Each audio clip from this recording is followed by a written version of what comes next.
தென்னிந்தியாவில் வசிக்கும் 89,000 இலங்கையர்களுக்கு இந்திய குடியுரிமை அல்லது நீண்டகால விசா வழங்குமாறு கோரி தமிழக முதல்வர் மு.க.ஸ்டாலின் இந்திய பிரதமர் நரேந்திர மோடியிடம் விடுத்துள்ள கோரிக்கை வரவேற்கத்தக்கது என நாடாளுமன்ற உறுப்பினர் நாமல் ராஜபக்ச தெரிவித்துள்ளார்.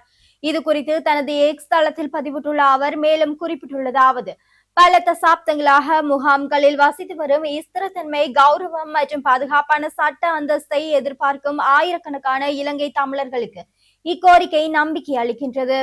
எனினும் இக்கோரிக்கையானது உண்மையான மனிதாபிமான அக்கறையில் வெளிப்பாடாக இருக்க வேண்டும் என்றும், வரவிருக்கும் மாநில தேர்தல்களை இலக்காக கொண்டதாக இருக்கக்கூடாது என்றும் நாங்கள் உண்மையாக நம்புகின்றோம்.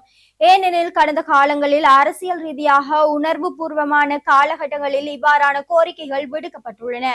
30 வருட கால யுத்தம் முடிவடைந்த பின்னர் ஜனாதிபதி மஹிந்த ராஜபக்சவின் ஆட்சி காலத்தில் தமிழக முகாம்களில் இருந்து இலங்கையர்கள் தாமாக முன்வந்து பாதுகாப்பாக நாடு திரும்புவதை எமது அரசாங்கம் தொடர்ந்து எளிதாக்கியது.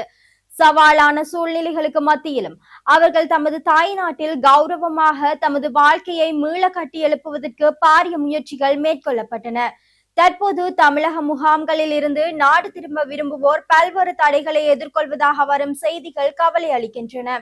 நாடு திரும்ப விரும்புவோரின் கோரிக்கைகளை இலங்கை அரசாங்கம் கவனமாக பரிசீலித்து தேவையற்ற தடைகளின்றி அவர்கள் சமூகத்துடன் இணைவதை உறுதி செய்ய வேண்டும் என கேட்டுக்கொள்கின்றோம்.